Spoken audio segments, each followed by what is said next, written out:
Hello friends, स्वागत है आप सभी का मेरे यूट्यूब चैनल मैक वॉरियर में। जैसा कि आप सभी जानते हैं, थर्मोडायनामिक्स का सीरीज चल रहा है। प्रीवियस लेक्चर में मैंने आपको temperature skills, temperature measurement method and कुछ प्रॉब्लम्स करवाया था मैंने आपको। ओके, आज के लेक्चर में मैं आपको आइडियल गैस के बारे में बताऊंगा एंड प्रीवियस ईयर में जितने भी क्वेश्चन फर्स्ट चैप्टर से पूछे गए हुए हैं वो सारे क्वेश्चंस मैं इसमें करवाऊंगा आपको। ठीक है, और आज थर्मोडायनामिक्स के फर्स्ट चैप्टर इंट्रोडक्शन का लास्ट लेक्चर है। नेक्स्ट लेक्चर में आपका second chapter energy interaction start होगा। ओके, तो चलिए अपना सेशन स्टार्ट किया जाए। तो सबसे पहले हम लोग आइडियल गैस के बारे में बात करेंगे।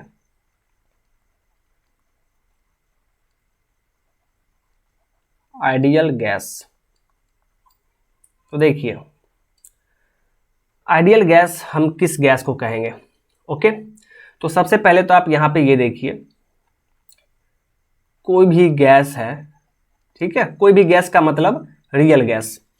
तो किसी भी गैस के इंटरमोलिकुलर डिस्टेंस क्या होता है? गैस का इंटरमोलिकुलर डिस्टेंस आप जानते हैं ज्यादा होता है, ठीक है, as compared to solid and liquid. तो जब इंटरमोलिकुलर डिस्टेंस ज्यादा है तो फोर्स ऑफ अट्रैक्शन क्या होगा?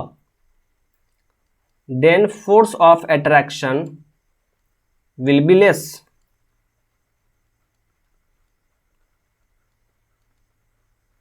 फोर्स ऑफ अट्रैक्शन क्या होगा? लेस होगा as compared to solid and liquid.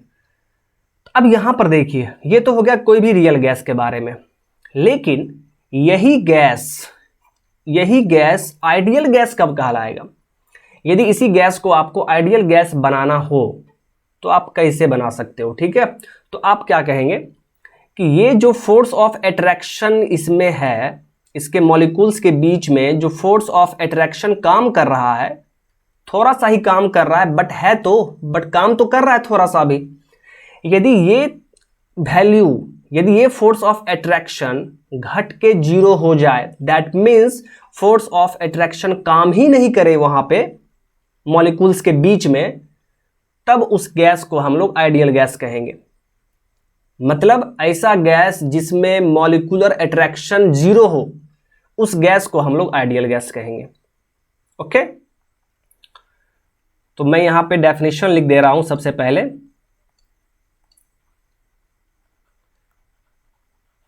Any gas is said to B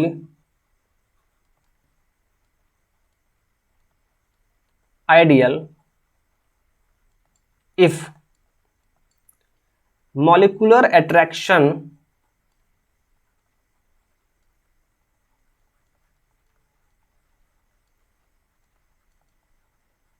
is zero।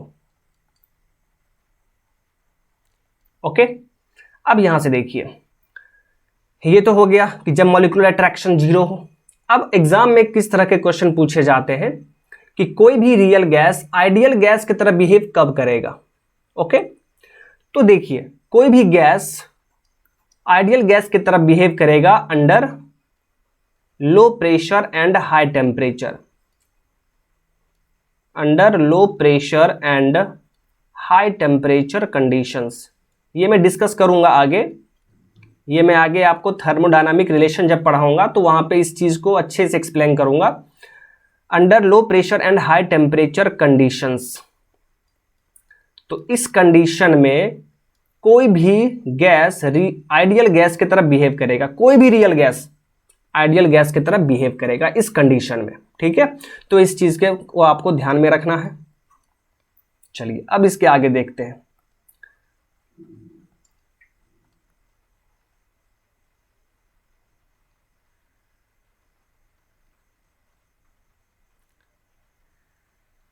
Okay, चलिए देखिए, अब यहां पर यदि आप बुक में देखेंगे तो बुक में और भी डेफिनेशंस लिखा हुआ है, तो आप इस तरह भी बोल सकते हैं,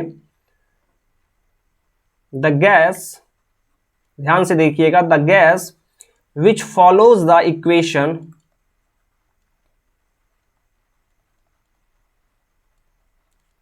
which follows the equation PV is equal to mRT is called ideal gas. Is called ideal gas. ये जो इक्वेशन है ना PV is equal to mRT, इसे हम लोग आइडियल गैस इक्वेशन कहते हैं। तो इसका 3 फॉर्म होता है, तीनों फॉर्म हम लोग आज डिस्कस करने वाले हैं। आइडियल गैस इक्वेशन का 3 फॉर्म होता है, ठीक है। तो कोई भी गैस यदि इस इक्वेशन को फॉलो कर रहा है, सेटिस्फाई कर रहा है, तो उस गैस को हम लोग आइडियल गैस कहेंगे। ओके, तो आइडियल गैस इक्वेशन सबसे पहला आपका हो गया PV is equal to mRT।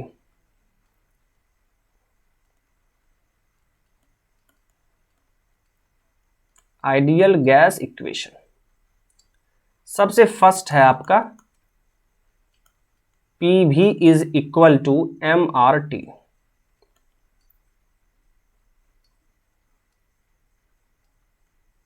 अब यहां से देखिए, यहां पर P क्या है, वेयर P आपका एब्सोल्यूट प्रेशर है, एब्सोल्यूट प्रेशर। ओके, भी तो आप जानते हैं वॉल्यूम, m मास, T क्या है, तो T temperature in kelvin, temperature in kelvin, and R को हम लोग बोलते हैं characteristic gas constant.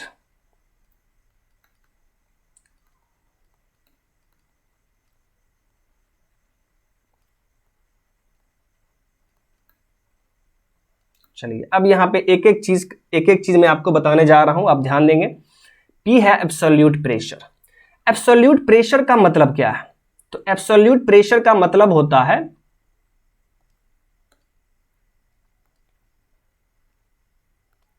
Real pressure of the system. Absolute pressure का मतलब होता है real pressure of the system,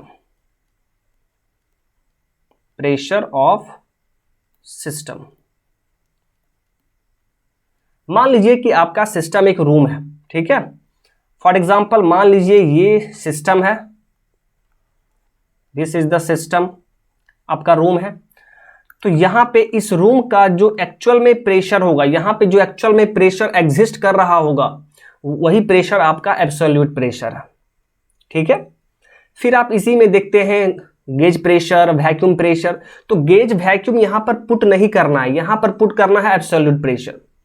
gauge pressure क्या है, तो गेज प्रेशर के बारे में आप जानते हैं, जब किसी सिस्टम का प्रेशर एटमॉस्फेरिक प्रेशर से ज्यादा हो जाए, तो जितना वैल्यू से ज्यादा हो रहा है सिस्टम का प्रेशर, उसी वैल्यू को हम लोग गेज प्रेशर कहेंगे।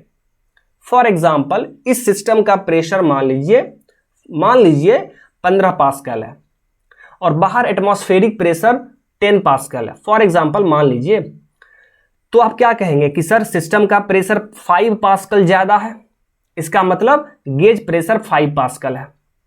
किसी भी क्वेश्चन में यदि आपको बोला जा रहा है कि सिस्टम का प्रेशर 5 या 10 गेज प्रेशर है, 10 पास्कल गेज प्रेशर है, तो इसका साफ मतलब है कि सिस्टम का प्रेशर एटमॉस्फेरिक से 10 पास्कल ज्यादा है, ठीक है।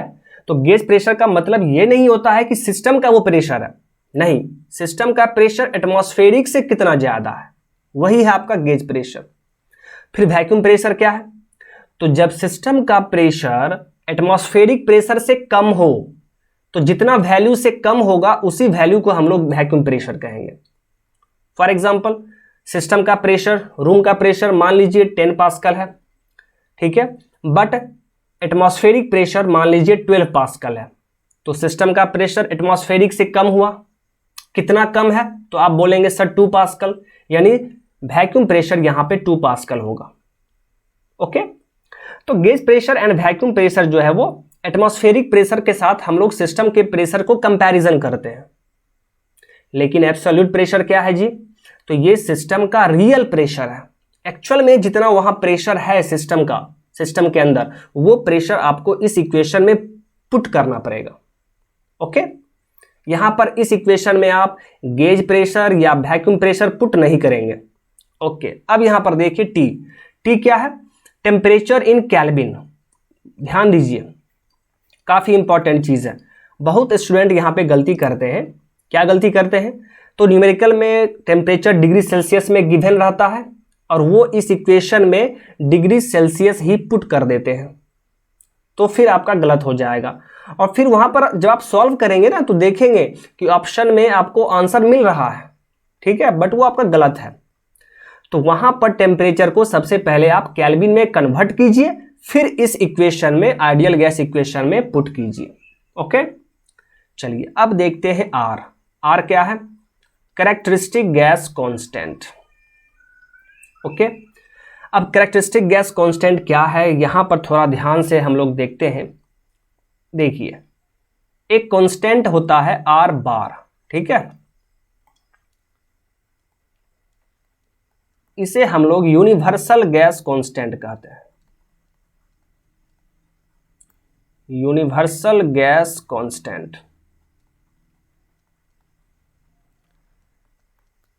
ये आर बार है, इसे हम यूनिवर्सल गैस कांस्टेंट कहते हैं, बट वो क्या है? सिंपल आर, उसे कैरेक्टरिस्टिक गैस कांस्टेंट कहते हैं। दोनों में क्या अंतर है यहां पे हम लोग अच्छे से देखने वाले हैं। यूनिवर्सल, यूनिवर्सल देखिए इसमें ऐड है, तो यूनिवर्सल का मतलब क्या है कि इस कांस्टेंट का वैल्यू सभी गैस के लिए सेम होगा, इसका वैल्यू चेंज नहीं होगा, ठीक है। तो आप यहां पे लिख देंगे it's value is same for all gas.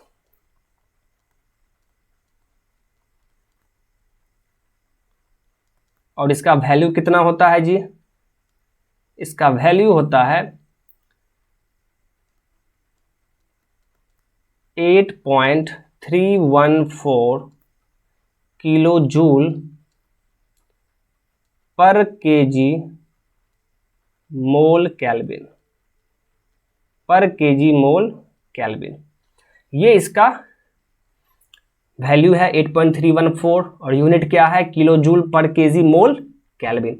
ये आप याद रखेंगे। कितनी बार डायरेक्ट यूनिवर्सल गैस कांस्टेंट का वैल्यू पूछ सकता है या यूनिट पूछ सकता है, तो आप ध्यान में रखेंगे किलो जूल पर केजी मोल केल्विन। ओके, आपको मैं आगे दिखाऊंगा भी कि इस आर बार का यूनिट किलो जूल पर केजी मोल केल्विन क्यों हुआ, ये सब हम लोग देखेंगे। अभी बस आप देखिए, आज ही के क्लास में देखेंगे। ओके, अब आते हैं यहां पर कैरेक्टरिस्टिक गैस कांस्टेंट, ठीक है, ये क्या होता है? तो देखिए, इस आर और आर बार में एक रिलेशन होता है, R bar is equal to M into R होता है, एम इंटू आर। तो यहां से आप बोल सकते हैं कि R इज इक्वल टू क्या होगा? R bar divide by M, ये लिखेंगे आप जी। यानी कैरेक्टरिस्टिक गैस कांस्टेंट हम लोग कैसे निकालेंगे? तो universal gas constant divided by molecular wait, ठीक है। अब इसका मतलब क्या है? तो जिस गैस का आप R निकालना चाहेंगे, कैरेक्टरिस्टिक गैस कांस्टेंट निकालना चाहेंगे, तो उस गैस के मॉलिक्यूलर वेट से आपको डिवाइड करना पड़ेगा यूनिवर्सल गैस कांस्टेंट को। तो फिर उस टाइम आपको उस गैस का कैरेक्टरिस्टिक गैस कांस्टेंट निकल जाएगा। ओके, तो आप देख लीजिए, तो डिफरेंट गैसेस के केस में R का वैल्यू डिफरेंट आएगा, क्योंकि आप उस गैस के मॉलिक्यूलर वेट से डिवाइड करेंगे, तो हर एक वैल्यूज डिफरेंट होगा। फॉर एग्जांपल मैं यहां पे आपको बताता हूं, एग्जांपल के तौर पे देखिए, यदि आपको R का वैल्यू O2 के लिए निकालना हो, O2 के लिए निकालना हो R का वैल्यू, तो आप कैसे निकालेंगे? तो R bar divide by molecular wait, O2 का मॉलिक्यूलर वेट कितना होगा जी? 32, ठीक है। फिर यदि मैं आपको बोल दूं characteristic gas constant for N2 निकालिए, ठीक है, तो आप कैसे निकालेंगे? R बार डिवाइड बाय N2 का मॉलिक्यूलर वेट कितना होगा जी? 28। यदि मैं आपको बोल दूं कैरेक्टरिस्टिक गैस कांस्टेंट का वैल्यू निकालिए एयर के लिए, तो आप क्या करेंगे? R bar divide by air के लिए आपका मॉलिक्यूलर वेट कितना होगा? 29। आप खुद देख लीजिए। तो जितने भी गैसेस होंगे उस सभी का characteristic gas constant value different different होगा। होगा कि नहीं? देखिए, इसका वैल्यूज कुछ और होगा, इसका वैल्यूज कुछ और होगा, इसका वैल्यू कुछ और होगा, तो सभी का वैल्यू डिफरेंट होगा। तो आप यहां पे क्या बोलेंगे? It's value is different for all gases.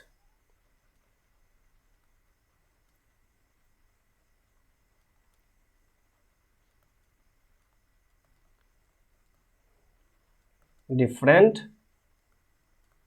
For all gases. और इसका यूनिट क्या होगा जी? इसका यूनिट होगा किलो जूल पर केजी केल्विन। किलो जूल पर केजी केल्विन। ओके, तो इस तरह हम लोग कैरेक्टरिस्टिक गैस कांस्टेंट निकालेंगे। तो ये आपको ध्यान में रखना है। दोनों गैस कांस्टेंट का रिलेशन भी ध्यान में रखना है। आर बार का वैल्यू, यूनिट, सब कुछ ध्यान में रखना है। ठीक है, यहां से क्वेश्चन पूछा जाता है। आज मैं आपको क्वेश्चन करवाऊंगा तो उसमें देखिएगा यहां से क्वेश्चन पूछा गया हुआ है। ओके, एसएससी जेई में भी पूछा गया हुआ है, आईईएस में भी पूछा गया हुआ है, एंड गेट में भी पूछा गया हुआ है माय डियर। तो आप इस चीज को ध्यान में रखेंगे। ओके, तो यहां पर देखिए फर्स्ट आइडियल गैस इक्वेशन हो चुका है, PV is equal to M R T. Okay, चलिए अब यहां से हम लोग आगे बढ़ते हैं। ध्यान देंगे आप लोग।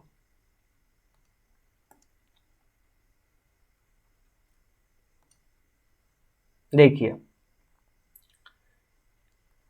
PV is equal to M R T है, तो इसे आप इस तरह भी लिख सकते हैं, P इंटू भी, मास को इस तरफ ले आइए, इज इक्वल टू क्या लिखेंगे? आर टी, यानी P V by M. V by M क्या है जी? ठीक है, याद कीजिए, मैंने आपको प्रीवियस लेक्चर में बताया था V बाय एम। V क्या है? वॉल्यूम। वॉल्यूम बाय मास, यानी जब हम एक्सटेंसिव प्रॉपर्टीज में मास से डिवाइड करेंगे, ठीक है, तो क्या लग जाएगा? स्पेसिफिक टर्म लग जाएगा, यानी स्पेसिफिक वॉल्यूम इसे कहेंगे। और स्पेसिफिक वॉल्यूम को हम स्मॉल v से डिनोट करते हैं। So P small v is equal to R T.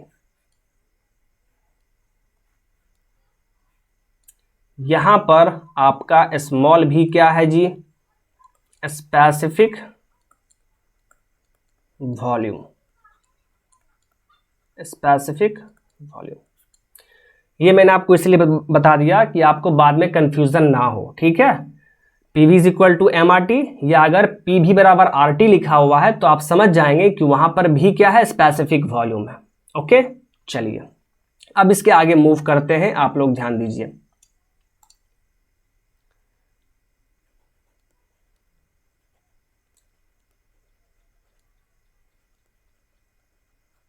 We know that, अभी अभी आपने पढ़ा है PV is equal to M R T.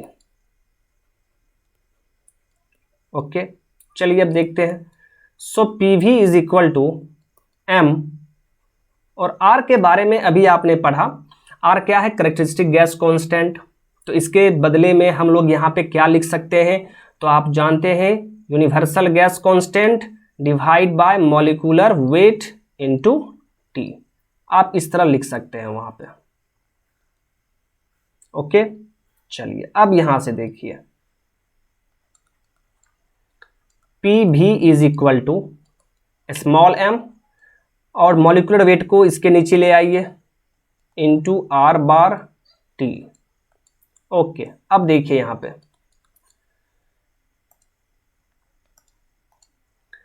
पे, small m by capital M है, इसे हम लोग क्या कहते हैं? ठीक है, ध्यान से देखिएगा, इसे हम लोग नंबर ऑफ मोल्स कहते हैं। ठीक है, number of moles small n is equal to क्या होता है जी? Mass divide by molecular weight. Please आप इसे याद रखेंगे। तो यहां से देखिए आपका इक्वेशन क्या मिल गया। So PV is equal to N R bar T. N R bar T, देखिए एक आपका आइडियल गैस इक्वेशन इस फॉर्म में भी होता है। ठीक है, पहला आइडियल गैस इक्वेशन मैंने आपको बताया, ये है आपका सेकेंड आइडियल गैस इक्वेशन जो कि इस फॉर्म में भी होता है, P V is equal to N R bar T. N यहाँ पर क्या है, number of moles, R bar क्या है, यूनिवर्सल गैस कांस्टेंट, यानी यूनिवर्सल गैस कांस्टेंट के टर्म में आपका आइडियल गैस इक्वेशन यही है। ओके, चलिए अब यहां से देखिए, तो एन है नंबर ऑफ मोल्स, तो जनरली एन को हम लोग केजी मोल्स में लिखते हैं, केजी मोल में लिखते हैं, ठीक है। ओके, चलिए अब यहां से आप यहां से देखिएगा, R bar is equal to आप क्या लिखेंगे, P V divide by n into T, ये लिखेंगे। ये इक्वेशन तो आपको याद रहेगा, ये मैं आपको क्या बता रहा हूं, यदि आप यूनिट भूल जाएं, यूनिवर्सल गैस कांस्टेंट का यूनिट निकालना यदि आपको आता रहेगा तो आप यूनिट वहां पे निकाल सकते हैं, ठीक है। वही तरीका मैं आपको बता रहा हूं, ये इक्वेशन तो आपको याद रहेगा ही, तो इस इक्वेशन के हेल्प से आप बहुत जल्द यूनिट निकाल सकते हैं। तो R bar is equal to क्या होगा, P V divide by n into T, आप निकाल लीजिए। प्रेशर का यूनिट क्या होता है जी, पास्कल, मैं यूनिट निकाल के दिखा रहा हूं, ठीक है। प्रेशर का यूनिट क्या होता है, पास्कल, और उसको आप न्यूटन पर मीटर स्क्वायर लिख सकते हैं। वॉल्यूम है, वॉल्यूम को आप मीटर क्यू लिख सकते हैं, divide by number of moles, इसको मैंने आपको बोला केजी मोल में लिखना है, ठीक है, केजी मोल। एंड टेम्परेचर को किस में लिखेंगे आप, केल्विन में। देखिए ये मीटर स्क्वायर इससे कट गया तो क्या बच गया, 1 मीटर बच जाएगा। न्यूटन मीटर का वैल्यू क्या हो गया जी, न्यूटन मीटर को हम लोग क्या बोलेंगे, जूल पर केजी मोल केल्विन, या आप यहां पे 1000 से डिवाइड कर देंगे तो किलो जूल पर केजी मोल केल्विन भी मिल जाएगा, मिलेगा कि नहीं। तो ये हो गया आर बार का यूनिट, तो इस तरीके से आप आर बार का यूनिट निकाल सकते हैं। ओके, चलिए अब यहां पर देखिए, P V is equal to, अभी आपने पढ़ा है एक ideal gas equation n R bar T. अब इस एन को मैं इस तरफ ले आता हूं वॉल्यूम के पास, V divide by n is equal to R bar into T, इस तरीके से भी आप लिख सकते हैं। अब यहां पर देखिए, पी भी बाय एन क्या है, भी क्या है वॉल्यूम, एन क्या है नंबर ऑफ मोल्स, तो volume by number of moles जब आप करेंगे, ठीक है, उसे हम लोग मोलर वॉल्यूम कहते हैं, उसे आप भी लिख के भी बार से डिनोट करेंगे, इज इक्वल टू क्या होगा, आर बार टी। यानी सेकेंड आइडियल गैस इक्वेशन को आप इस फॉर्म में भी लिख सकते हैं, जहां पर भी बार क्या है जी, V divide by n, and this is called molar volume.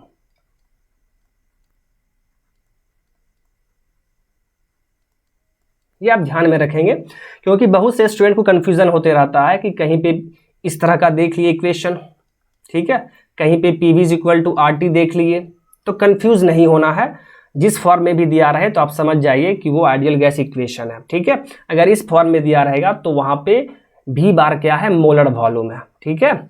चलिए, तो ये था आपका सेकेंड आइडियल गैस इक्वेशन, यहां पे और कुछ भी नहीं जानना है। अब यहां पर देखिए,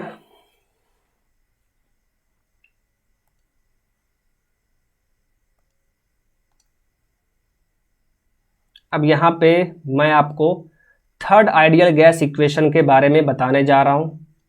देखते हैं, किसी भी सब्सटेंस के, ध्यान से सुनिए, किसी भी सब्सटेंस के 1 ग्राम मोल में, किसी भी सब्सटेंस के 1 ग्राम मोल में कितना मॉलिक्यूल्स होता है, तो आप जानते हैं 6.023 into 10 to the power 23 molecules होता है, ठीक है। तो वो सेंटेंस मैं यहां पे लिख रहा हूं, there are 6.023 into 10 to the power 23 molecules in 1 gram mole of a substance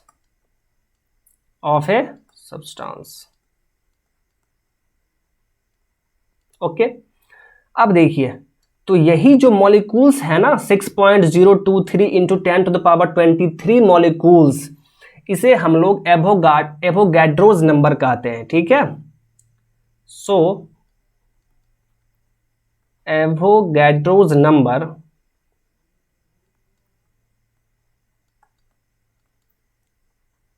और इसे कैपिटल ए से डिनोट करते हैं। ये क्या हो जाएगा 6.023 इंटू 10 टू द पावर 23, और इसमें आप क्या लिखेंगे, यानी इतना मॉलिक्यूल्स है पर gram mole. This is the Avogadro's number, okay. इसे ही हम लोग एवोगैड्रोज नंबर कहते हैं।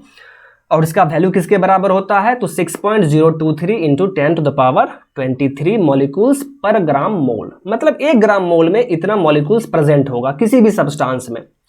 तो आप यहां पे इसको ऐसे भी लिख सकते हैं। So A is equal to 6.023 into, यदि आप इसे पर केजी मोल में कन्वर्ट करना चाहें तो क्या करना पड़ेगा जी, 10 टू द पावर 26 इतना मॉलिक्यूल्स पर केजी मोल होगा ना। यानी 1 केजी मोल सब्सटेंस के 1 केजी मोल में 6.023 into 10 to the power 26 molecules present होगा, ओके। चलिए अब इसके आगे देखते हैं। तो 1 केजी मोल में, अभी बात चल रहा है सिर्फ 1 केजी मोल में, 1 केजी मोल में सब्सटेंस में कितना मॉलिक्यूल्स प्रेजेंट है, इतना मॉलिक्यूल्स प्रेजेंट है। यदि वहां पर n केजी मोल हो, यहां पे देखिए नंबर ऑफ मोल्स को हम लोगों ने n से डिनोट किया है, और n को हम लोग किस में लिखते हैं, केजी मोल में लिखते हैं, ठीक है, यानी n केजी मोल। तो सब्सटेंस के n केजी मोल में कितना मॉलिक्यूल्स होगा, n इंटू ए होगा कि नहीं। 1 केजी मोल में इतना मॉलिक्यूल्स है, तो n केजी मोल में कितना होगा, मल्टीप्लाई कर देना होगा। चलिए देखिए,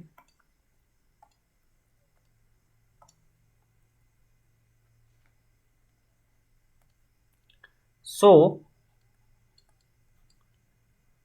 इन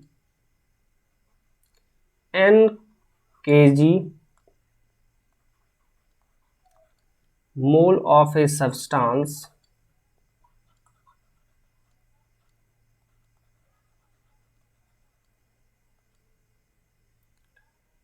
let there are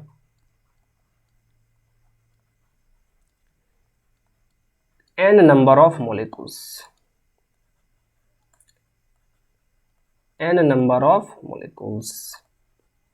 यानी हम लोगों ने क्या एज्यूम किया है कि ठीक है n केजी मोल के लिए कितना मॉलिक्यूल्स होगा, तो टोटल नंबर ऑफ मॉलिक्यूल्स को हम लोगों ने कैपिटल N से डिनोट किया है, capital N number of molecules.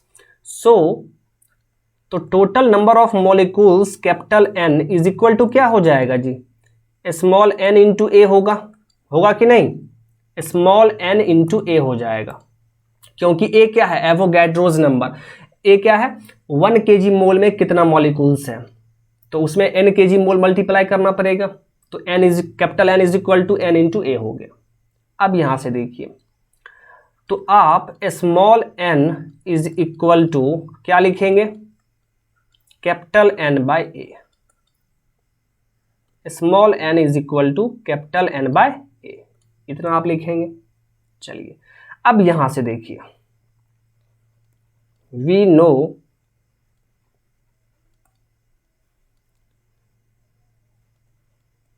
PV is equal to NR bar T, ठीक है। So P V is equal to, यहां पर n है, अब n का वैल्यू हम लोग क्या करेंगे, ऊपर में जो लिखा हुआ है यहां पर पुट कर दीजिए, capital N divide by a into R bar T. Okay, अब मैं यहां पे लिख दे रहा हूं, so P V is equal to, अब क्या कीजिए, a को आर बार के नीचे ले आइए, divide by a into T. देखिए यहां पे जो आपका आर बार डिवाइड बाय ए आ चुका है, ठीक है, इसे हम लोग बोल्ट्जमैन कांस्टेंट कहते हैं, बोल्ट्जमैन कांस्टेंट, ठीक है। P V is equal to, ये आ गया आपका एन के टी, एन के टी के है आपका बोल्ट्जमैन कांस्टेंट, और ये equation third ideal gas equation हो गया, वेयर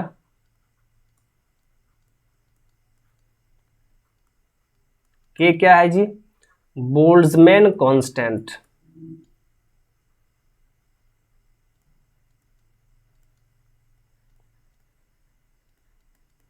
और ये आप कैसे निकालेंगे, और के होता है universal gas constant divide by Avogadro's number, ये आप याद रखेंगे, ठीक है। बोल्ट्जमैन कांस्टेंट को आप कैसे निकालेंगे, universal gas constant divide by Avogadro's number. इसका वैल्यू भी आप निकाल सकते हैं, कैसे निकाल सकते हैं, देखिए आर बार का वैल्यू आप जानते हैं,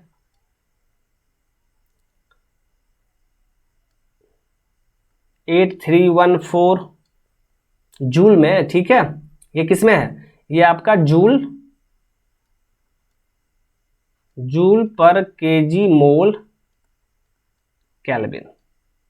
ओके, जब किलो जूल में चेंज करेंगे तो 8.314 हो जाएगा, डिवाइड बाय एवोगैड्रोज नंबर, इसका वैल्यू क्या पुट करना पड़ेगा आपको, 6.023 इंटू 10⁻26, इतना मॉलिक्यूल्स, तो मॉलिक्यूल्स तो छोड़ दीजिए, पर केजी मोल, ठीक है। तो यहां से आप के का वैल्यू निकाल सकते हैं, आसानी से निकाल सकते हैं, ठीक है। तो के क्या है, बोल्ट्जमैन कांस्टेंट। मेन आपको ध्यान क्या रखना है कि के क्या है, बोल्ट्जमैन कांस्टेंट, और के किसके बराबर होता है, तो आप बोलेंगे universal gas constant divide by Avogadro's number, ठीक है। ये चीज आप ध्यान में रखेंगे।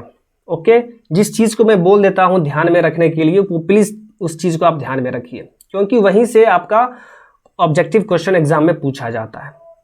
तो अभी तक हम लोगों ने आइडियल गैस का 3 इक्वेशन देख लिया, ठीक है, और उसमें जितना भी चीज बताना था छोटा से छोटा वो मैंने आपको बता दिया, प्लीज उस चीज को आप ध्यान में रखेंगे। ओके, चलिए अब इसके आगे मूव किया जाए।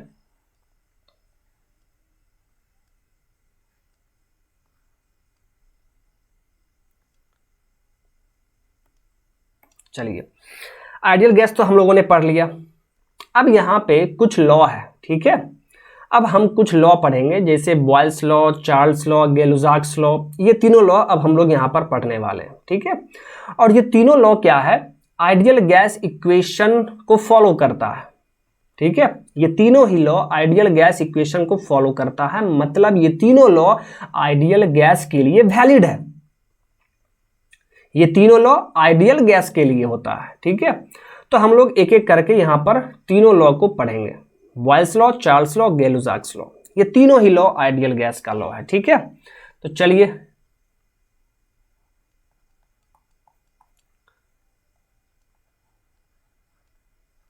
लॉज ऑफ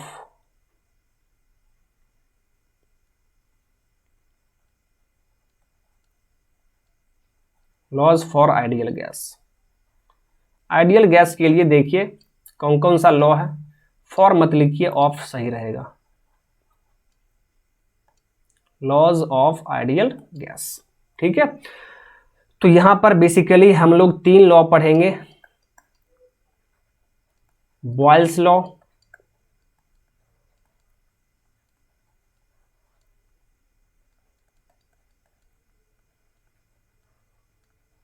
चार्ल्स लॉ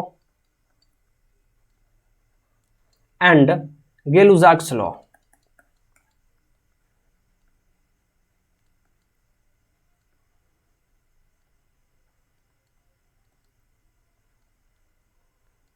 चलिए, तो ये तीनों लॉ अब हम यहाँ पे स्टार्ट करने वाले हैं, और ये तीनों लॉ किसके लिए है? आइडियल गैस के लिए है। That means ideal gas equation को ये सेटिस्फाई करेगा, फॉलो करेगा।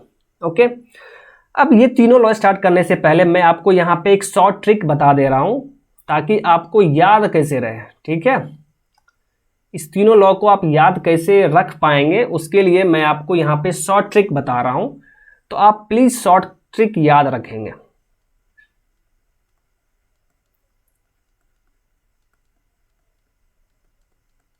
शॉर्ट ट्रिक है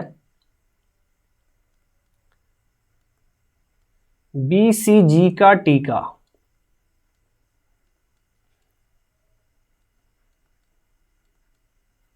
BCG का टीका, यही है शॉर्ट ट्रिक। इसे आपको याद रखना है। यदि आप इसको याद रखते हैं तो इस तीनों लॉ में आपको कुछ भी प्रॉब्लम नहीं होगा। ठीक है, कैसे नहीं होगा वो देखिए। तो सबसे पहले आप यहाँ पे ऊपर में BCG करके लिखिए। BCG का टीका, टीका किससे स्टार्ट होगा? टी से, तो आप कैपिटल टी को यहाँ पे लिख दीजिए। ठीक है, तो आप इसको पढ़िए, BCG का टीका हो गया। अब जो दो बच गया है, C के नीचे क्या होगा, G के नीचे क्या होगा? तो C के नीचे P डाल दीजिए प्रेशर, एंड G के नीचे वॉल्यूम डाल दीजिए। ठीक है, इस तरह आप लिख दिए वहां पे। अब यहां पर देखिए, बॉयल्स लॉ को T के साथ रखिए, चार्ल्स लॉ को P के साथ रखिए, एंड गै-लुसाक्स लॉ के लिए V को साथ रखिए। इसका मतलब क्या है यहां पे समझिए। बॉयल्स लॉ में, बॉयल्स लॉ के साथ हम लोगों ने टेम्परेचर को रखा है, मतलब बॉयल्स लॉ में टेम्परेचर कांस्टेंट रहेगा। चार्ल्स लॉ के लिए प्रेशर कांस्टेंट रहेगा, एंड गै-लुसाक्स लॉ के लिए वॉल्यूम कांस्टेंट रहेगा। बस हो गया। यदि आप इसको याद रखते हैं तो कुछ भी प्रॉब्लम नहीं होगा। तो चलिए एक एक करके यहां पे अब तीनों लॉ को मैं आपको डिस्कस कर देता हूं। ठीक है,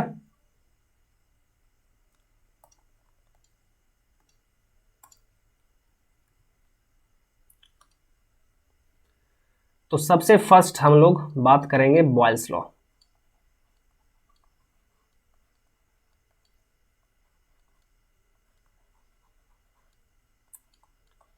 बॉयल्स लॉ, ओके, तो देखिए Boyle's law, this law is valid for an ideal gas. ठीक है, और इस बॉयल्स लॉ के लिए आपका टेम्परेचर कांस्टेंट रहेगा, टेम्परेचर विल बी कांस्टेंट। चूंकि ये लॉ आइडियल गैस के लिए है तो आइडियल गैस इक्वेशन फॉलो होगा, आइडियल गैस इक्वेशन को ये फुलफिल करेगा। तो लिखिए आप PV is equal to MRT। मैंने आपको तीन आइडियल गैस इक्वेशन बताया, PV is equal to MRT, PV is equal to NR/T and PV is equal to NKT। लेकिन सबसे ज्यादा यूज आपको ये वाला आइडियल गैस इक्वेशन होगा, PV is equal to MRT। देखिए टेम्परेचर कांस्टेंट है, मास पहले से कांस्टेंट, R गैस कांस्टेंट है वो भी कांस्टेंट, एंड टेम्परेचर भी कांस्टेंट हो गया है। तो यहां पर आप क्या लिखेंगे? So PV is equal to constant, PV is equal to constant. तो आप इसे सिंपली P1 V1 बराबर P2 V2 भी लिख सकते हैं। P1 V1 is equal to P2 V2, या आप यहां पे P1 by P2 is equal to V2 by V1 भी लिख सकते हैं। इस तरीके से आप लिख सकते हैं। ठीक है, बॉयल्स लॉ के लिए। ओके, और देखिए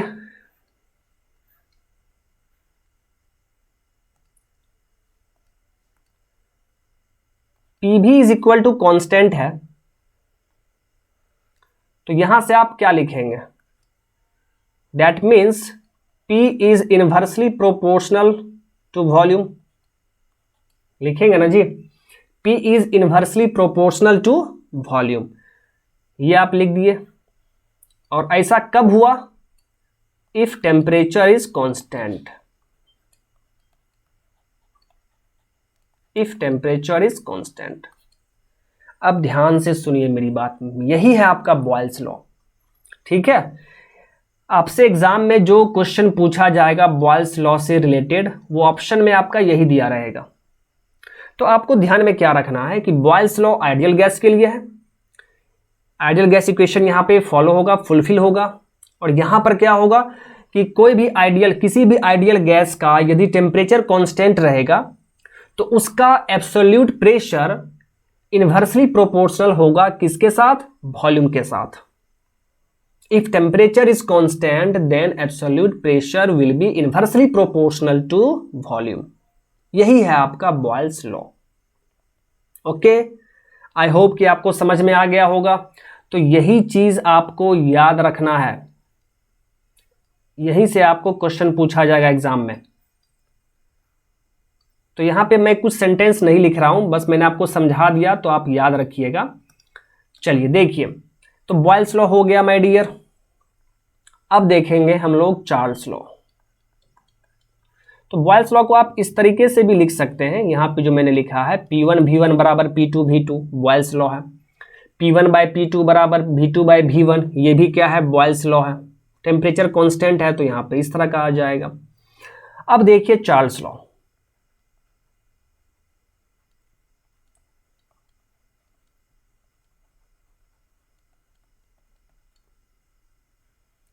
तो चार्ल्स लॉ में मैंने आपको क्या बताया? प्रेशर कांस्टेंट रहेगा, प्रेशर विल बी कांस्टेंट। तो आप फिर वही आइडियल गैस इक्वेशन लिखिए,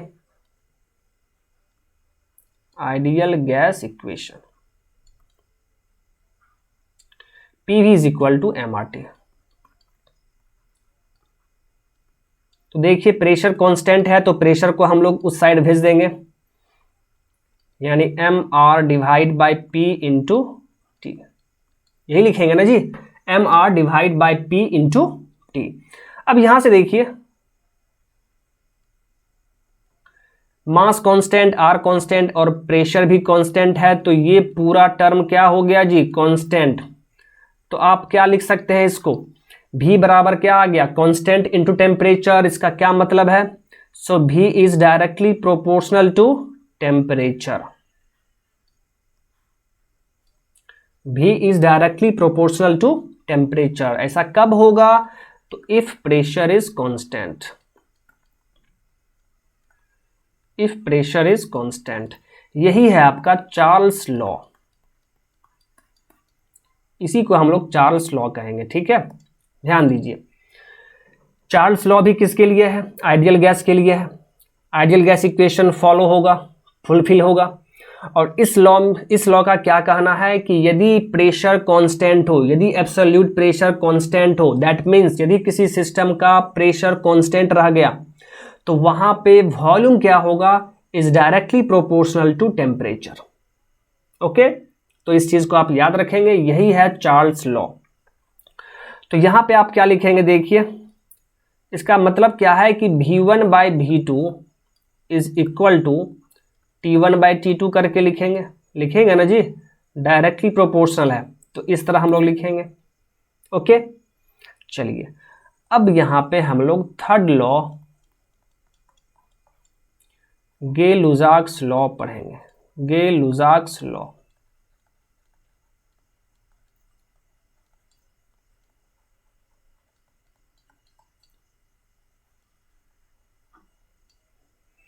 तो इसमें मैंने आपको बताया क्या होगा? वॉल्यूम कांस्टेंट होगा, इसमें आपका वॉल्यूम कांस्टेंट रहेगा। तो फिर आप उसी तरह आइडियल गैस इक्वेशन लिखिए,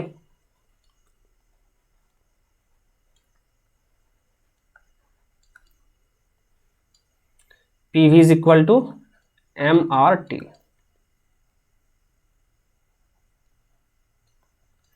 तो वॉल्यूम कांस्टेंट है तो वॉल्यूम को क्या करेंगे हम लोग? उस तरफ भेज देंगे, यानी MR divide by V into T।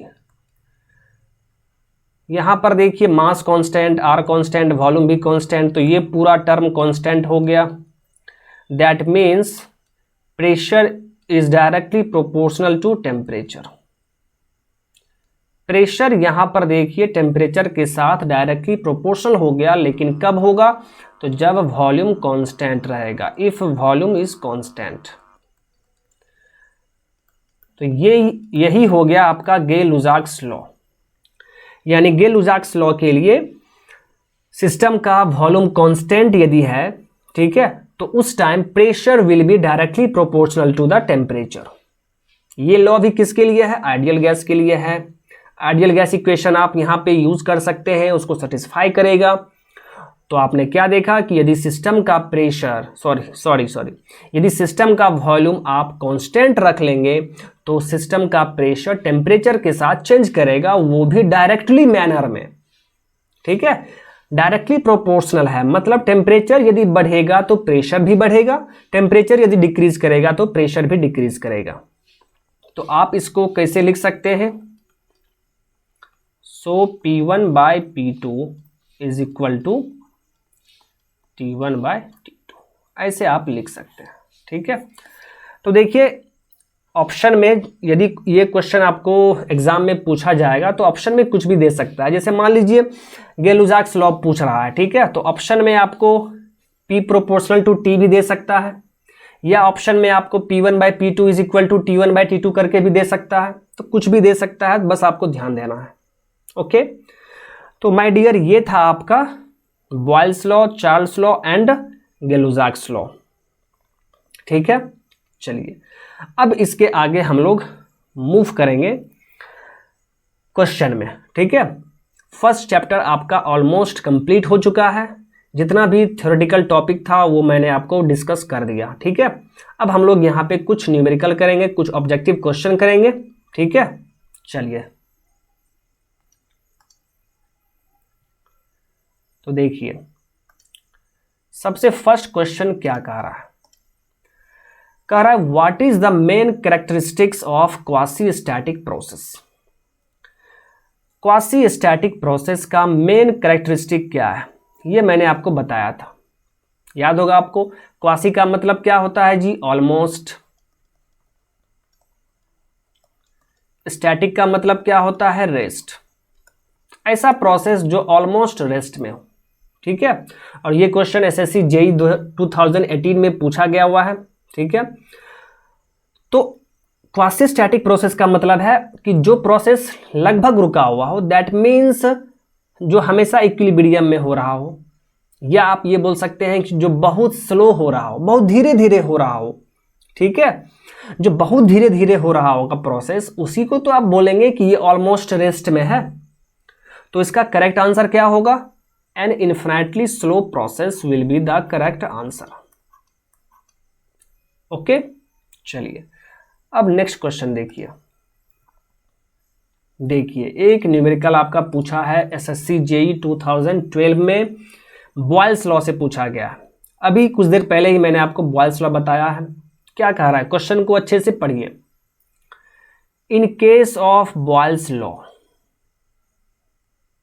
Boils law के केस में इफ प्रेशर इंक्रीजेस बाय 1%, यदि प्रेशर 1% इंक्रीज हो जाए, then the percentage decrease in volume is, यदि प्रेशर को 1% बढ़ा दिया जाए तो वॉल्यूम में कितना परसेंट डिक्रीमेंट होगा, वॉल्यूम कितना परसेंट घट जाएगा, ये बताना है आपको। तो देखिए लेट इनिशियली, सबसे पहले आप इनिशियल स्टेट ले लीजिए। इनिशियली मान लीजिए सिस्टम का प्रेशर P1 है, वॉल्यूम V1 है, ठीक है। Finally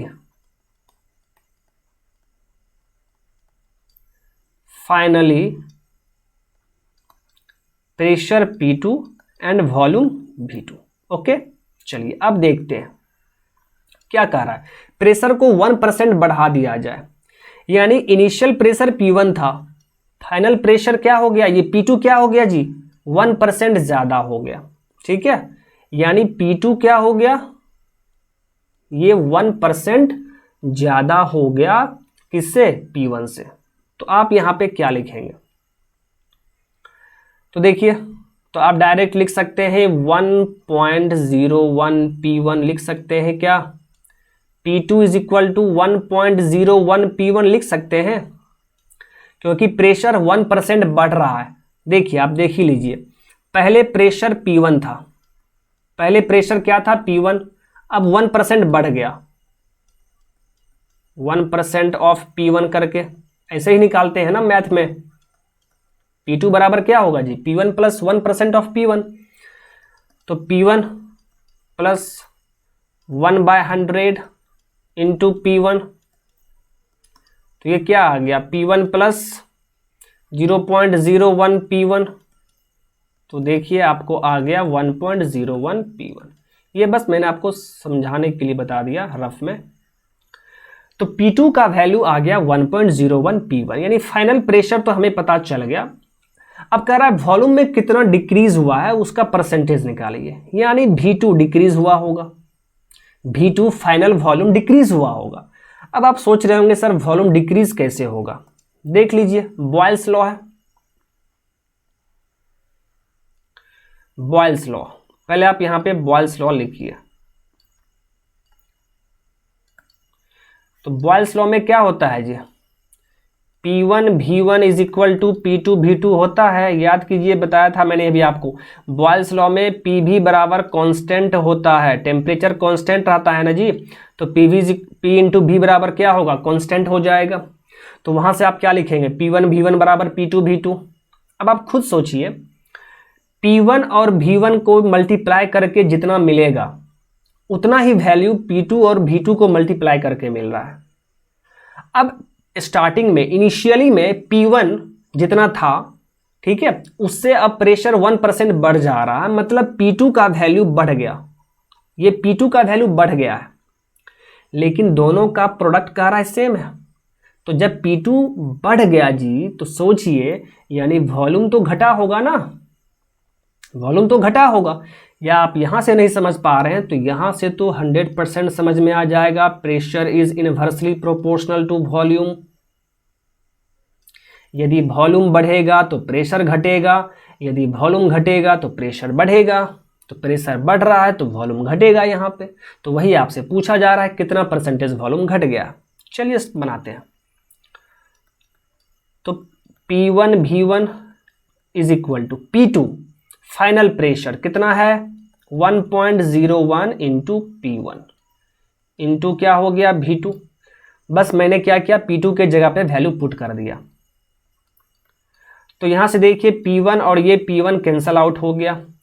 so V2 is equal to क्या हो गया जी, V1 डिवाइड बाय 1.01। तो यहां से V2 इज इक्वल टू आप क्या लिखेंगे, यहां से ये पॉइंट हटा दीजिए तो 100 ऊपर चला जाएगा, यानी 100 बाय 101 V1।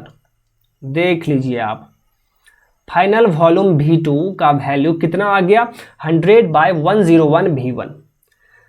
100 बाय 101 जो है, ठीक है, उसका वैल्यू क्या होगा, 1 से कम आएगा, 1 से कम आएगा ना।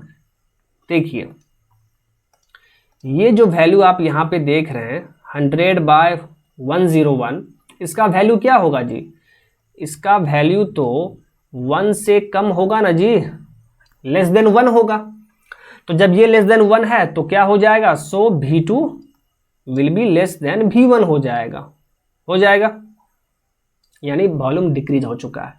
कितना डिक्रीज हुआ है, तो पहले आप डिक्रीज निकाल दीजिए, डिक्रीज इन वॉल्यूम। तो आप क्या लिखेंगे, V1 माइनस V2। तो परसेंटेज डिक्रीज कितना हो जाएगा, आपसे परसेंटेज डिक्रीज पूछा जा रहा है, तो परसेंटेज डिक्रीज हम निकाल लेंगे V1 minus V2 divide by V1 into 100। यहाँ पे डिवाइड बाय V1 क्यों किए हैं, क्योंकि इनिशियल वॉल्यूम के साथ कंपैरिजन हो रहा है कि इनिशियल वॉल्यूम से कितना परसेंटेज वॉल्यूम डिक्रीज हो गया है। तो कंपैरिजन यहाँ पर इनिशियल से है तो बाय V1 कर देंगे, बस निकाल लीजिए V1 माइनस V2 का वैल्यू आपने निकाला है 100/101 V1 divide by V1 into 100। इसको सॉल्व कर लीजिए।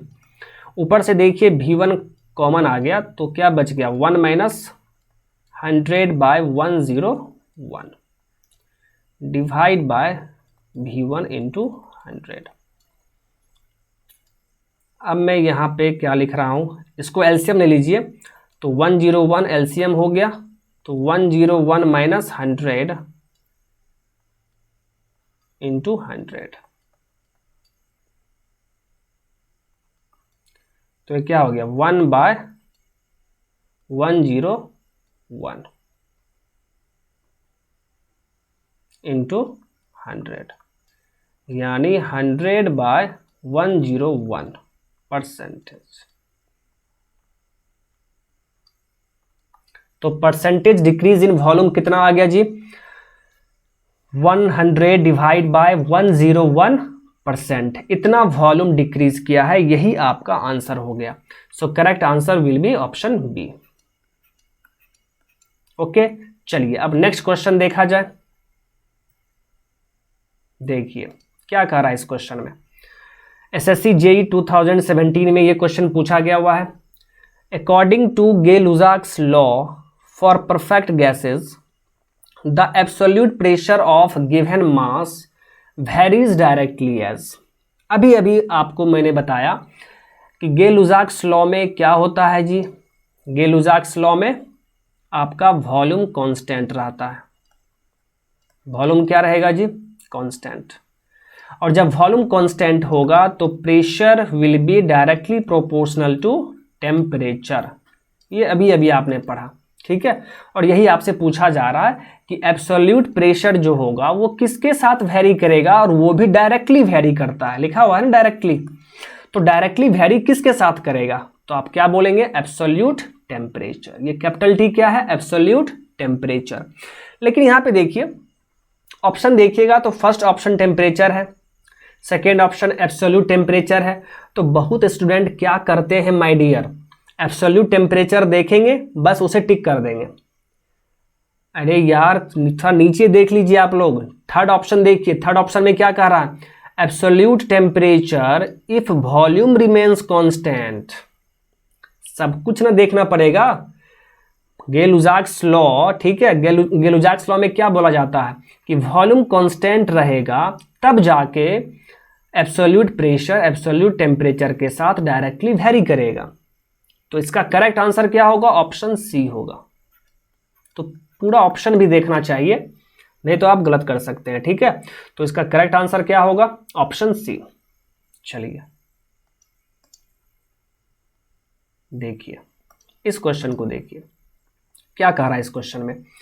ए रिवर्सिबल प्रोसेस, मैंने आपको बताया रिवर्सल प्रोसेस के बारे में, ठीक है। तो ऑप्शन देखिए, पहला ऑप्शन क्या कह रहा है must pass through a continuous series of equilibrium states. बिल्कुल सही है जी, याद कीजिए मैंने आपको बताया था रिवर्सिबल प्रोसेस। मान लीजिए कि ये प्रोसेस है, तो ये सभी जो पॉइंट है ये सभी क्या है स्टेट पॉइंट है, इक्विलिब्रियम स्टेट पॉइंट। तो पहला ऑप्शन क्या कह रहा है कि must pass through a continuous series of equilibrium state. तो इक्विलिब्रियम स्टेट का जो सीरीज है कंटिन्यूअस सीरीज उससे पास करना चाहिए, बिल्कुल सही। फिर देखिए सेकेंड ऑप्शन पढ़िए, leaves no history of the events in surroundings. मैंने आपको बताया था रिवर्सल प्रोसेस में सिस्टम और सराउंडिंग पे कोई भी इफेक्ट नहीं पड़ता है, मतलब कुछ भी चीज नहीं छोड़ेगा। तो सेकेंड ऑप्शन वही कह रहा है, leaves no history of the events in the surroundings. तो सेकेंड ऑप्शन भी सही है। फिर थर्ड ऑप्शन पे आइए, must pass through the same states on the reversed path as on the forward path.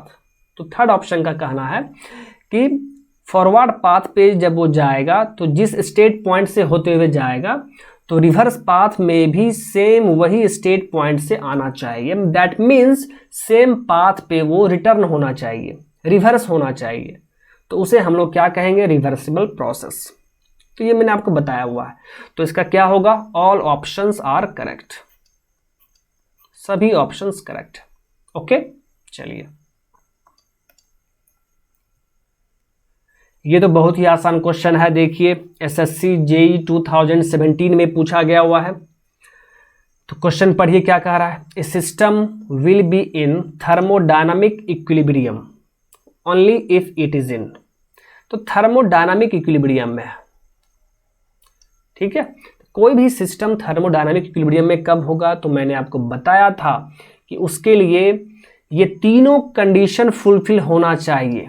Thermal equilibrium में भी होना चाहिए, मैकेनिकल इक्विलिब्रियम में भी होना चाहिए एंड केमिकल इक्विलिब्रियम में भी होना चाहिए, ठीक है।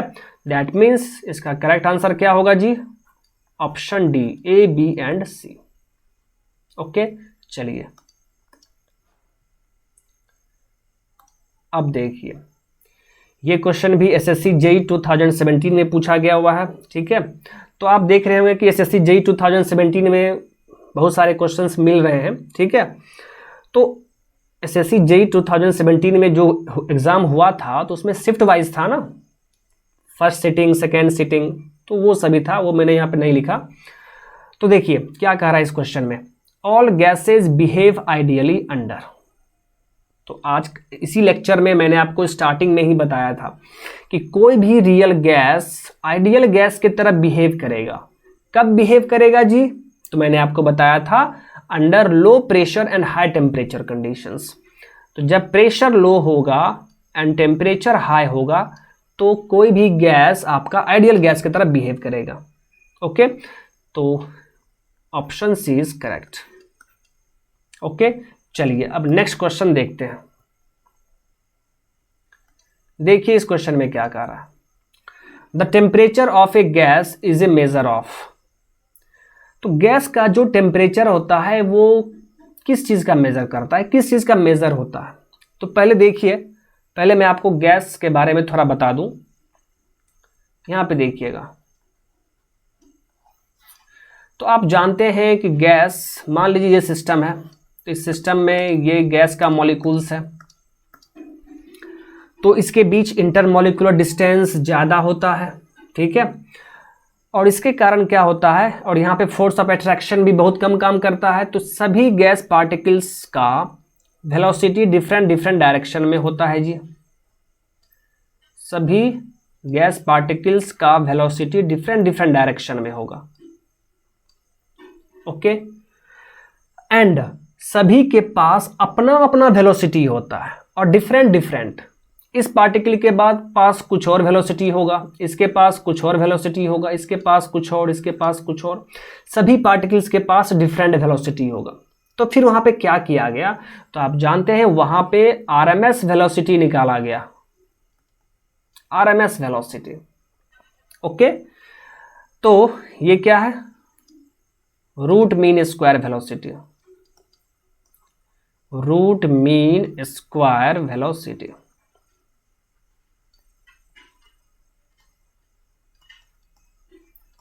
अब ये रूट मीन स्क्वायर वेलोसिटी क्या है जी, तो वहां पर देखा गया कि हर एक मॉलिक्यूल्स का अपना अपना वेलोसिटी है, मतलब मॉलिक्यूल्स के पास, सभी के पास डिफरेंट डिफरेंट वेलोसिटी है।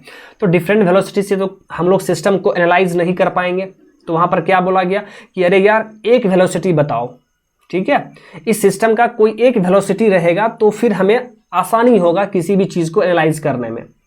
तो वहां पे एक रूट मीन स्क्वायर वेलोसिटी निकाला गया और ये बताया और ये बोला गया कि ये जो है ये आपका पूरे सिस्टम का वेलोसिटी है, इंडिविजुअल वेलोसिटी, सॉरी इंडिविजुअल मत बोलिए, यहां पे ये बोल दीजिए velocity of entire system, velocity of entire molecules.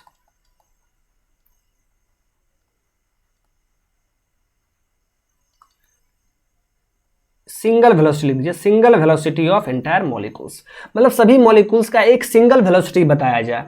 तो वहां पर रूट मीन स्क्वायर वेलोसिटी निकाला गया। ओके, और ये रूट मीन स्क्वायर वेलोसिटी जो होता है गैस का, ये डायरेक्टली प्रोपोर्शनल होता है अंडर रूट टी। ये बहुत ही इंपॉर्टेंट है, आपको ध्यान में रखना होगा। Root mean square velocity of the gas is directly proportional to the square root of temperature. Okay, इसका मतलब क्या है कि टेम्परेचर यदि आप बढ़ाएंगे सिस्टम का तो वहां पे मॉलिक्यूल्स का रूट मीन स्क्वायर वेलोसिटी बढ़ जाएगा, ठीक है, क्योंकि मॉलिक्यूल्स अब ज्यादा डिसऑर्डर हो जाएगा। एंड आप टेम्परेचर अगर डिक्रीज करते हैं तो वहां पे root mean square velocity decrease हो जाएगा। तो रूट मीन स्क्वायर वेलोसिटी क्या है? Directly proportional to root T. तो यहां से आप क्वेश्चन ये भी पूछता है कि kinetic energy of the gas molecules ये किसके प्रोपोर्शनल होगा जी? तो आप जानते हैं काइनेटिक एनर्जी क्या होता है? काइनेटिक एनर्जी होता है half M V square, half M V square होता है ना जी, यानी प्रोपोर्शनल टू वी स्क्वायर होता है वेलोसिटी का स्क्वायर। तो यहाँ पे क्या लिखेंगे आप? सी आर एम एस का स्क्वायर के प्रोपोर्शनल होगा जी, होगा ना। और सी आर एम एस किसके प्रोपोर्शनल है? रूट टी के साथ। तो ये हो गया प्रोपोर्शनल टू टी, यानी kinetic energy of the gas molecules is directly proportional to temperature. काफी इंपॉर्टेंट चीज है, काफी इंपॉर्टेंट चीज, ठीक है। गैस मॉलिक्यूल्स का जो काइनेटिक एनर्जी होगा वो डायरेक्टली प्रोपोर्शनल होगा टेम्परेचर के साथ। तो यहां पे आपका आंसर क्या हो जाएगा? टेम्परेचर ऑफ ए गैस, किसी भी गैस का टेम्परेचर किसका मेजर बताएगा? तो काइनेटिक एनर्जी का मेजर बताएगा। So correct answer is option B, average kinetic energy of gas molecules, ठीक है। चलिए अब नेक्स्ट क्वेश्चन देखते हैं। देखिए क्या कह रहा है इस क्वेश्चन में। N ideal gas at 27 degree Celsius is heated at constant pressure till its volume becomes 3 times. The temperature of the gas will now be। देखिए कह रहा है कि एक आइडियल गैस है, तो आइडियल गैस यहां पे लिखा हुआ है तो आप खुश हो जाइए। क्वेश्चन में ये सब चीज नोटिस क्या कीजिए, आइडियल गैस दिया हुआ है तो आप खुश हो गए देख के, क्योंकि हम आइडियल गैस इक्वेशन यूज कर सकते हैं। और ये ideal gas initially 27 degree Celsius पर है। फिर वही चीज आपको इनिशियल कंडीशन यहां पे दिया हुआ है। तो इनिशियल टेम्परेचर T1 कितना दिया हुआ है जी? 27 डिग्री सेल्सियस। लेकिन मैंने आपको बताया था कि आइडियल गैस इक्वेशन में यूज करने के लिए हमें इसको केल्विन में चेंज करना होगा। तो सबसे पहले आप इसको केल्विन में चेंज कर दीजिए। 27 प्लस 273 यानी ये हो गया 300 केल्विन। T1 का वैल्यू निकल गया 300 केल्विन। अब क्या बोला जा रहा है कि इस गैस को हम हीट कर रहे हैं कांस्टेंट प्रेशर पे till its volume becomes 3 times. Initial volume V1 है। अब फाइनल कंडीशन देखिए, फाइनली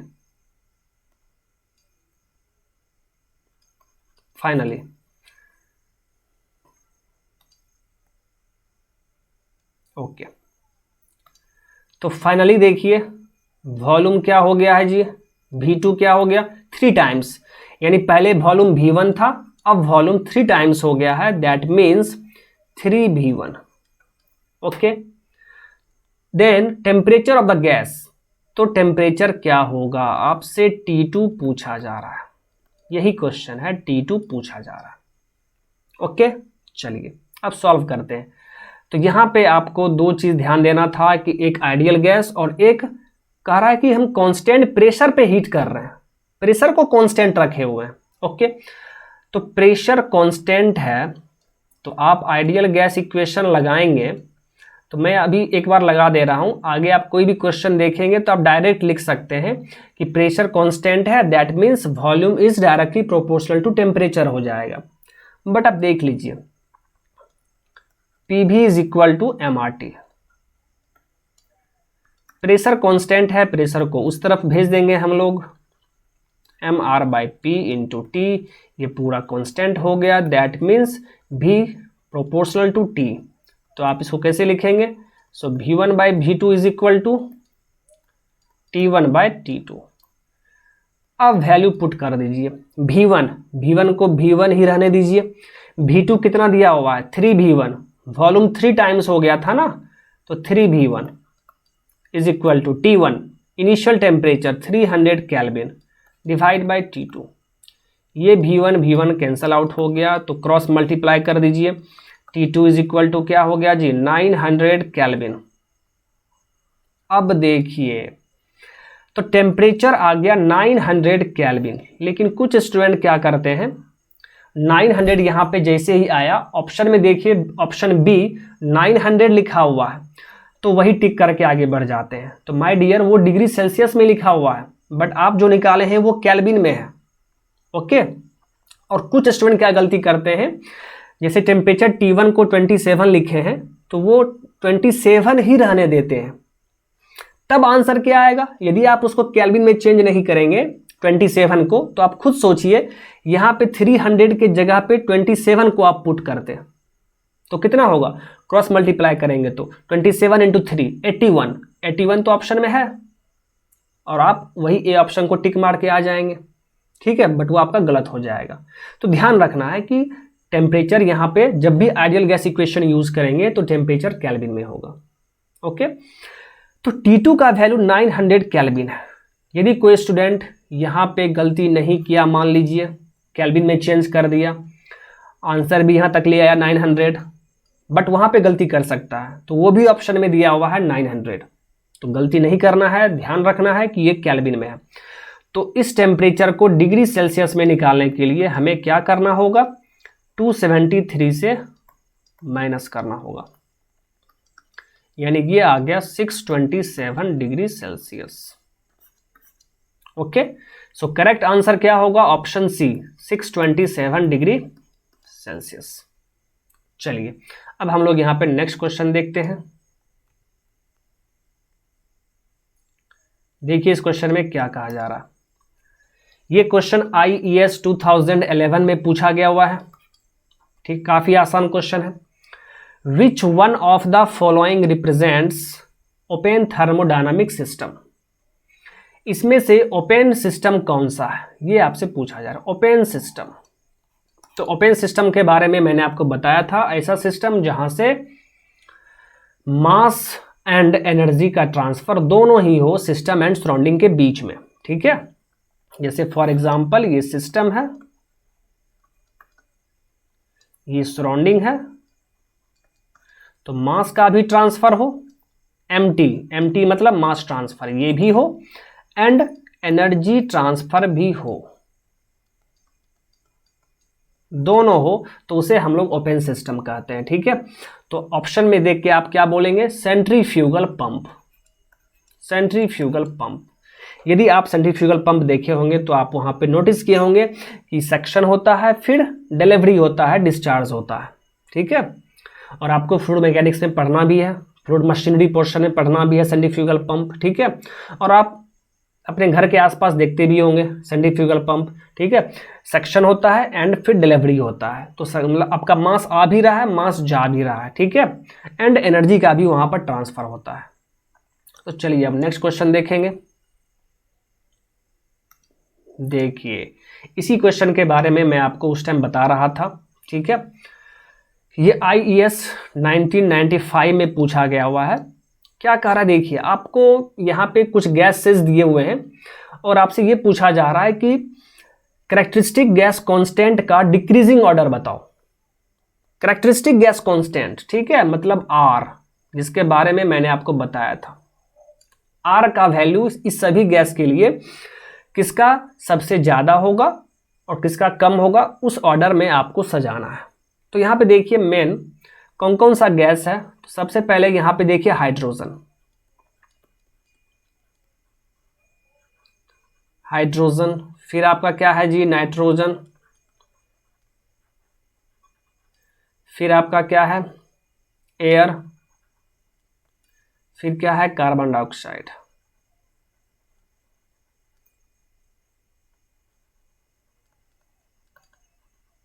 ओके, चलिए देखिए, तो हाइड्रोजन के लिए यहां पे मैं लिख दे रहा हूं मॉलिक्यूलर वेट।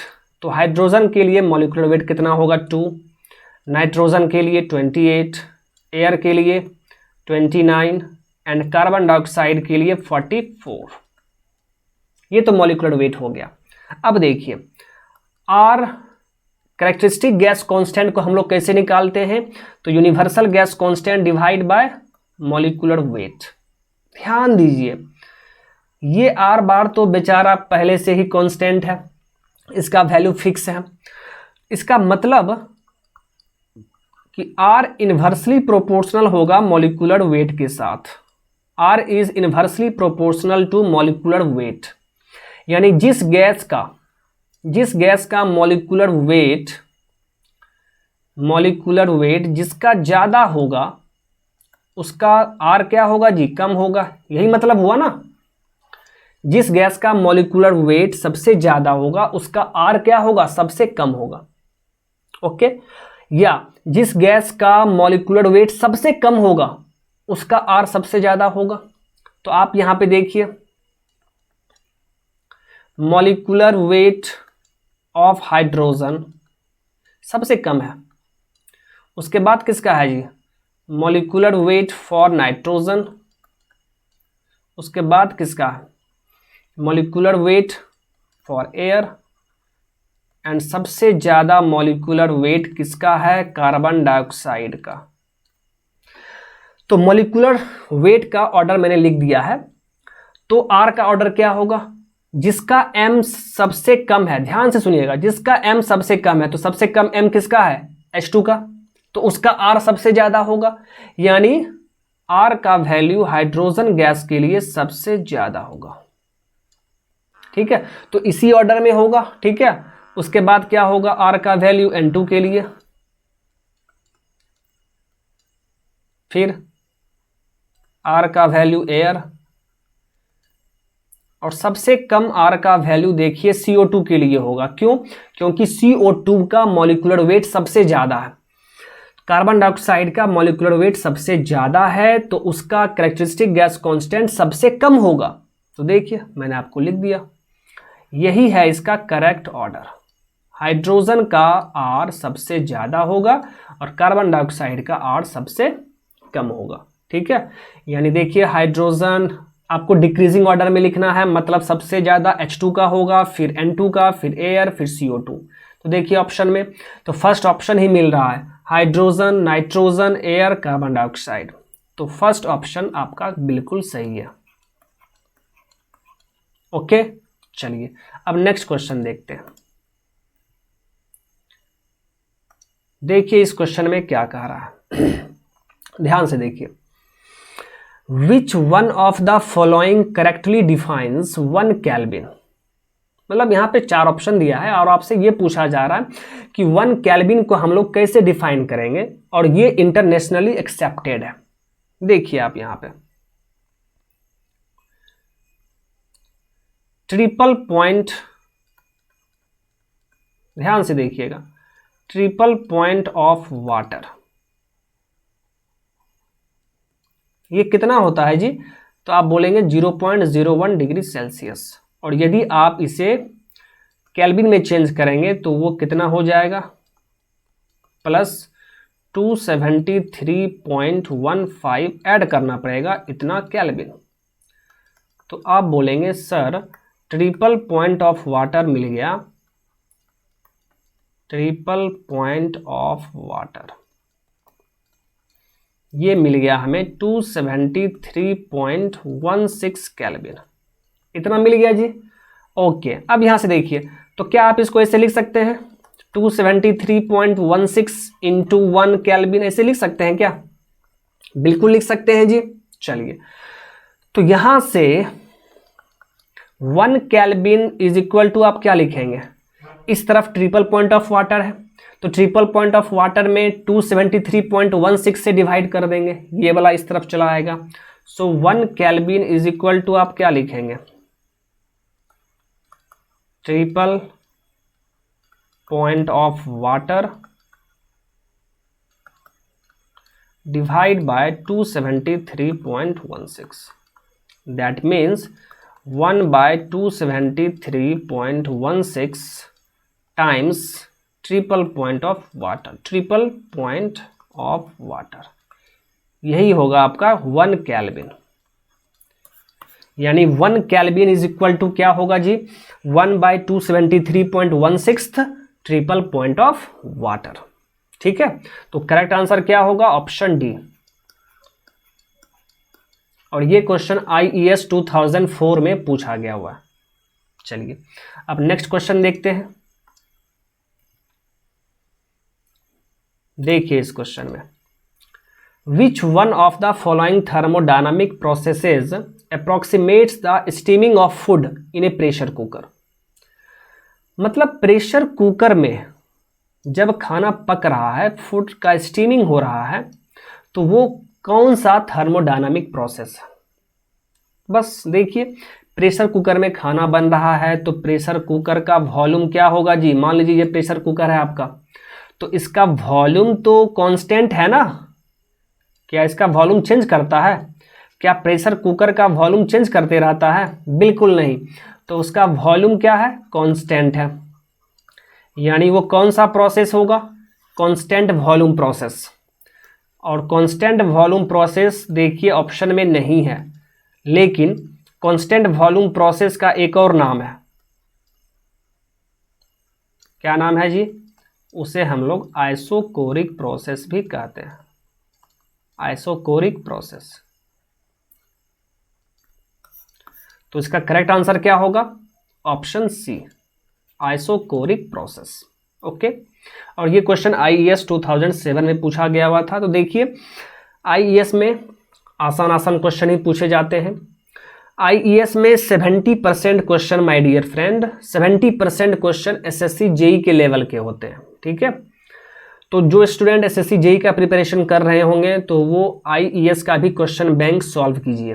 ठीक है, क्योंकि इधर 2-3 साल से क्या देखा गया है कि SSC JEE में IES का ही प्रीवियस ईयर क्वेश्चन उठा के पूछ देता है। तो आप लोग IES का भी प्रैक्टिस कीजिए। ठीक है, अब देखिए नेक्स्ट क्वेश्चन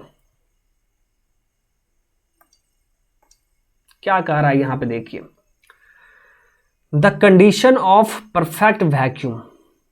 परफेक्ट वैक्यूम के बारे में पूछ रहा है। The condition of perfect vacuum that is absolute zero pressure. Absolute pressure zero हो गया है, उसका कंडीशन किस टेम्परेचर पर मिलेगा हमें? Can be attained at. और ये क्वेश्चन SSC JEE 2017 में पूछा गया हुआ। क्या पूछा गया है क्वेश्चन में? देखिए, एब्सोल्यूट प्रेशर जीरो किस टेम्परेचर पर होगा, यही क्वेश्चन पूछा गया। परफेक्ट वैक्यूम का मतलब तो यही हुआ ना जी, परफेक्ट वैक्यूम है मतलब वहां पे कोई भी मास प्रेजेंट नहीं है। तो जब मास प्रेजेंट नहीं होगा तो प्रेशर भी जीरो होगा वहां पर, तो उस सिस्टम का प्रेशर जीरो हो गया, that means absolute pressure zero हो गया। तो ये किस टेम्परेचर पर पॉसिबल है? चलिए देखते हैं। देखिए, तो PV इज इक्वल टू क्या होता है जी? MRT। ध्यान से देखिएगा, तो ये जीरो है, प्रेशर को कह रहा है जीरो। एकदम ध्यान से देखिए, काफी आसान क्वेश्चन है। प्रेशर को कह रहा है जीरो, प्रेशर जीरो होगा, मास तो कांस्टेंट रहता है, R भी गैस कांस्टेंट है, उसका बात छोड़ दीजिए। तो जब प्रेशर जीरो हो चुका है माय डियर, तो ये टेम्परेचर क्या होगा? तो टेम्परेचर जीरो हो जाएगा, नहीं होगा? जीरो होगा ना जी। प्रेशर जीरो है तो जीरो इंटू वॉल्यूम जीरो, और उधर MRT है, M कांस्टेंट R कांस्टेंट, वो दोनों जीरो नहीं है। ठीक है, तो वहां पे T क्या होगा? तो T is equal to zero हो जाएगा, T is equal to zero. तो ये जीरो क्या है? केल्विन। टेम्परेचर जीरो केल्विन होगा। तो बट यहां पर देखिए ऑप्शन में जीरो केल्विन नहीं दिया हुआ है। मतलब क्या है कि जीरो केल्विन टेम्परेचर पर प्रेशर जीरो होगा, एब्सोल्यूट प्रेशर जीरो होगा। बट जीरो केल्विन ऑप्शन में नहीं दिया हुआ है, तो इसको हम लोग डिग्री सेल्सियस में चेंज कर लेंगे। तो क्या करना पड़ेगा? इसमें 273.16 से माइनस करना पड़ेगा, यानी आपका आ गया -273.16 डिग्री सेल्सियस। यानी इस टेम्परेचर पर देखिए आपका प्रेशर जीरो होगा, -273.16 डिग्री सेल्सियस पर। तो इसका करेक्ट आंसर क्या होगा? Option A temperature of -273.16 degree Celsius. Okay, चलिए अब देखिए, अब क्या बोला जा रहा है, a control volume is, control volume क्या होता है? तो याद कीजिए, जब मैं आपको ओपन सिस्टम पढ़ा रहा था और वहां पे मान लीजिए एक टरबाइन है, टरबाइन का मैंने एग्जांपल लिया था, तो इसमें देखिए मास इन हो रहा है, मास आउट हो रहा है। तो यहाँ पे मैंने क्या बताया था कि वॉल्यूम फिक्स है, जो भी मास यहाँ पर आएगा, जो भी सब्सटेंस यहाँ पे इन करेगा, वो इसी कन्फाइंड रीजन में आएगा, इसी रीजन में आएगा, ठीक है। इसीलिए हम लोग ओपन सिस्टम को कंट्रोल वॉल्यूम सिस्टम भी कहते हैं, और यही है आपका कंट्रोल वॉल्यूम। तो इस कंट्रोल वॉल्यूम में क्या होता है कि मास, हीट, मास और एनर्जी ट्रांसफर दोनों हो सकता है जी, एनर्जी ट्रांसफर हो सकता है। मास ट्रांसफर तो आप यहां से देख ही रहे हैं, मास इन कर रहा है और मास आउट हो रहा है। तो कंट्रोल वॉल्यूम एक ऐसा रीजन है जिसमें मास ट्रांसफर भी होता है एंड एनर्जी ट्रांसफर भी होता है सिस्टम और सराउंडिंग के बीच में। तो देखिए आपका लास्ट ऑप्शन जो है, a fixed region in space where mass, heat and work can cross the boundary of that region. यहाँ पे हीट एंड वर्क लिखा है, तो मैंने आपको बताया था हीट एंड वर्क क्या है, दोनों एनर्जी ट्रांसफर है। दोनों क्या है जी, एनर्जी ट्रांसफर। और ये क्वेश्चन आईईएस 2010 में पूछा गया था, ठीक है। चलिए अब नेक्स्ट क्वेश्चन देखते हैं।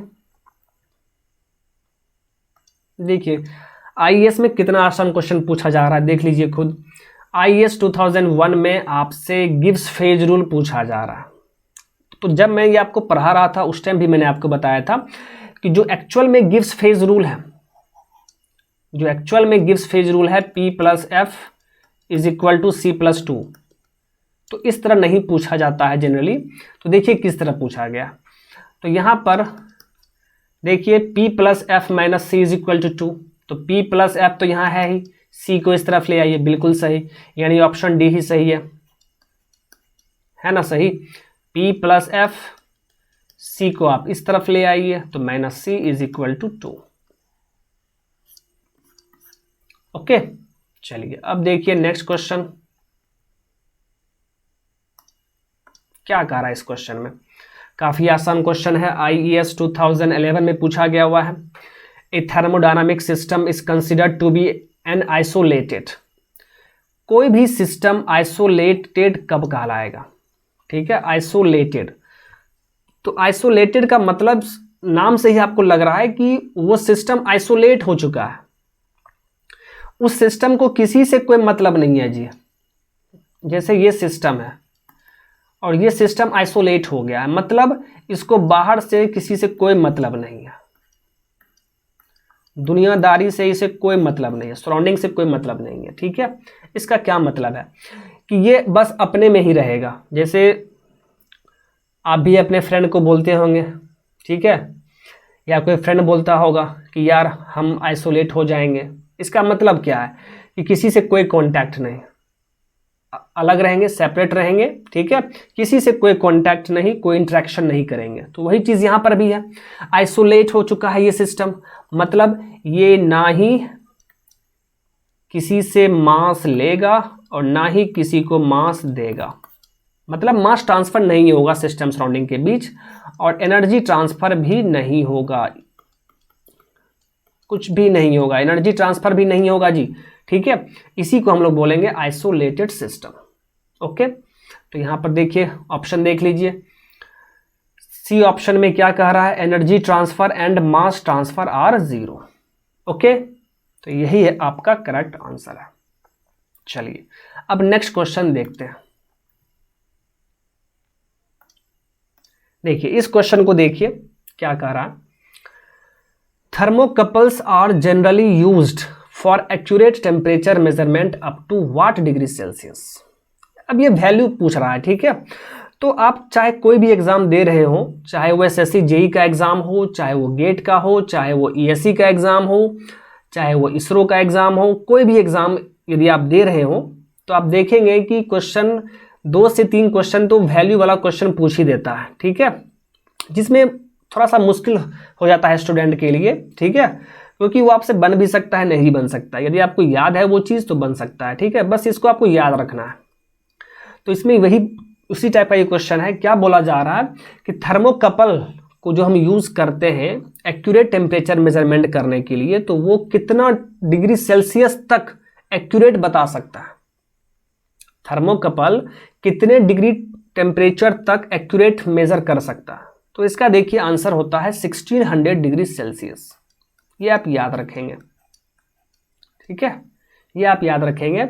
और एंड आई थिंक ये क्वेश्चन आरआरबी में पूछा गया हुआ था, ठीक है, ये क्वेश्चन आरआरबी का है। तो आप याद रखेंगे कि थर्मोकपल को हम लोग 1600 डिग्री सेल्सियस पर रखेंगे, तब उस वहां तक वो एक्यूरेट टेम्परेचर मेजर करेगा।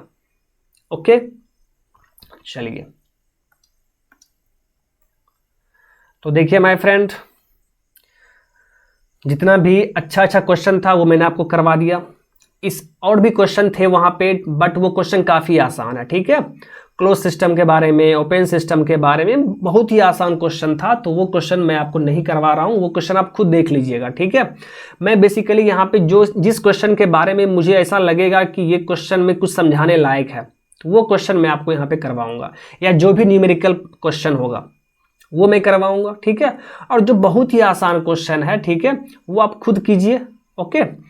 और क्वेश्चन यहाँ पे रिपीट भी करता है, ठीक है, चाहे कोई भी एग्जाम हो क्वेश्चन रिपीट करता है, तो वो क्वेश्चन भी आप देख लेंगे, ओके।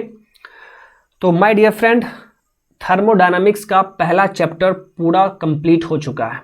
अब नेक्स्ट लेक्चर में क्या होगा, थर्मोडायनामिक्स में सेकेंड स्टार्ट होगा, सेकेंड चैप्टर एनर्जी इंटरेक्शंस। और एक चीज़ मैं आपको बता दे रहा हूँ, ऑल्टरनेट डेज में मैं दूसरा सब्जेक्ट स्टार्ट कर रहा हूँ, strength of material, okay. Alternate days में चलेगा, एक दिन आपका थर्मोडायनामिक्स का वीडियो आएगा और एक दिन आपका सोम का आएगा, ओके। तो ठीक है माय फ्रेंड, आज के लिए बस इतना ही, ठीक है। जो लोग भी न्यू हैं, ठीक है, वो अपने फ्रेंड्स को शेयर कीजिए, ठीक है, जितना हो सके उतना लिंक को आप शेयर किया कीजिए अपने फ्रेंड्स के बीच, ओके। तो thank you my dear, thank you very much, okay, bye bye.